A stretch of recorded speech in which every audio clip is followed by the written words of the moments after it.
ಅಮೃತವು ಪೂರ್ಣವಾಗಲು ಯಾವುದು ಅತ್ಯಂತ ಶ್ರೇಷ್ಠ ದಾನವೆಂದು ಕೇಳಿದಳು.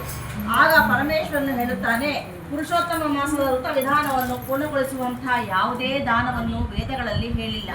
ವೇದಗಳಲ್ಲಿ ಹೇಳಿರುವುದು ದಾನಗಳೆಲ್ಲ ಶ್ರೀಕೃಷ್ಣನಿಗೆ ಪರಮ ಪ್ರಿಯವಾದ ಈ ಪುರುಷೋತ್ತಮ ಮಾಸದಲ್ಲಿ ಗೌಣ. ನೀನು ಮಾಡಿರುವ ಈ ಮಾಸದ ಋತುದ ಪೂರ್ತಿಗೆಂದು ಕೊಡುವಂತಹ ದಾನ ಯಾವುದೂ ಇಲ್ಲ. ಇಡೀ ಬ್ರಹ್ಮಾಂಡವನ್ನೇ ಕೊಟ್ಟರೂ ಕಡಿಮೆಯೇ, ಹಾಗೆ ಕೊಡಲು ಶಕ್ಯವಿಲ್ಲ. ಆದ್ದರಿಂದ ಈ ಬ್ರಹ್ಮಾಂಡದ ಬದಲಿಗೆ ಅದರ ಪ್ರತಿನಿಧಿ ಸ್ವರೂಪವಾಗಿ ತಾಮ್ರದ ಸಂಪುಟವನ್ನು ಮಾಡಿ ವಿಧಿಪೂರ್ವಕವಾಗಿ ಅದರ ಪೂಜೆ ಮಾಡಿ ಋತುದ ಪೂರ್ತಿಗಾಗಿ ಒಬ್ಬ ಶ್ರೇಷ್ಠ ಬ್ರಾಹ್ಮಣನಿಗೆ ದಾನ ಕೊಡಬೇಕು. ಸಂಪತ್ತಿದ್ದವರು ಇಂತಹ ಈ ರೀತಿಯ 33 ಸಂಪುಟಗಳನ್ನು ದಾನ ಕೊಡಬೇಕು. ಇದನ್ನು ಕೇಳಿ ಪಾರ್ವತಿ ದೇವಿ ಸಂತೋಷಿತಳಾಗಿ 30 ಸಂಪುಟಗಳನ್ನು ದಾನ ಮಾಡಿ ವೃತ ವಿಧಾನವನ್ನು ಪೂರ್ತಿಗೊಳಿಸಿದಳು. ಕೇವಲ ಭಕ್ತಿಪೂರ್ವಕವಾಗಿ ಈ ಮಾಸದ ಮಹಾತ್ಮೆಯನ್ನು ತಿಳಿದ ಮಾತ್ರದಿಂದಲೇ ಮನುಷ್ಯರ ಮಹಾನ್ ಪಾಪಗಳು ನಾಶವಾಗುತ್ತದೆ. ಹಾಗಾದರೆ ದೃಢಭಕ್ತಿಯಿಂದ ಈ ಮಾಸದ ವೃತ ವಿಧಾನವನ್ನು ಆಚರಿಸುವವರ ಪುಣ್ಯಕ್ಕೆ ಇಳಿಯೇ ಇಲ್ಲ. ಈ ಮಾಸದಲ್ಲಿ ಋತೆಯು ಸುಳ್ಳು ಹೇಳಬಾರದು, ನಿಂದನೆ ಮಾಡಬಾರದು. ಬ್ರಾಹ್ಮಣನಿಗೆ ಮೃಷ್ಟಾನ್ನ ಭೋಜನದ ನಂತರ ಶಕ್ತಿಗೆ ಲೋಪವಿಲ್ಲದಂತೆ ದಾನ ದರ್ಶನವನ್ನು ಕೊಡಬೇಕು. ಈ ಮಾಸದಲ್ಲಿ ಭಗವಂತನಾದ ಪುರುಷೋತ್ತಮನನ್ನು ನಿತ್ಯವೂ ಭಕ್ತಿಯಿಂದ ಪೂಜಿಸುವವರೇ ಧನ್ಯರು.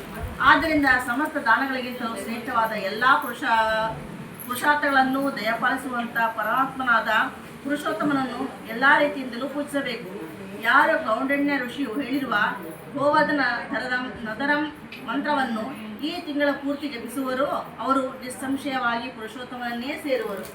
ಈ ಪ್ರಪಂಚದಲ್ಲಿ ಯಾರು ಈ ಮಾಸವೃತ ಶ್ರದ್ಧೆ ಹಾಗೂ ಭಕ್ತಿಯಿಂದ ನಿತ್ಯವೂ ಪೂಜಿಸುವರೋ ಅವರೇ ಧನ್ಯರು.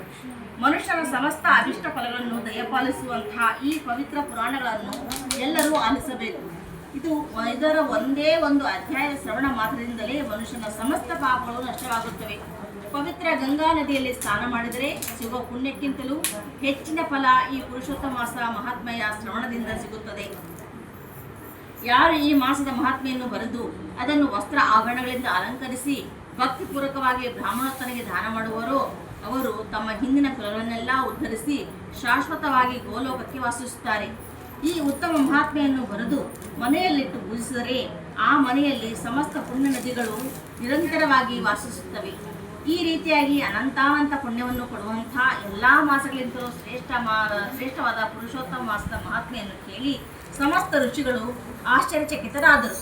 ಆಗ ಅವರೆಲ್ಲರೂ ಸೂತ ಮಹಾಮುನಿಗಳಿಗೆ ನಮಸ್ಕರಿಸಿ ತಮ್ಮ ಕೀರ್ತಿ ಅಜರಾಮರವಾಗಿರಲಿ ಎಂದು ಕೊಂಡಾಡಿದರು.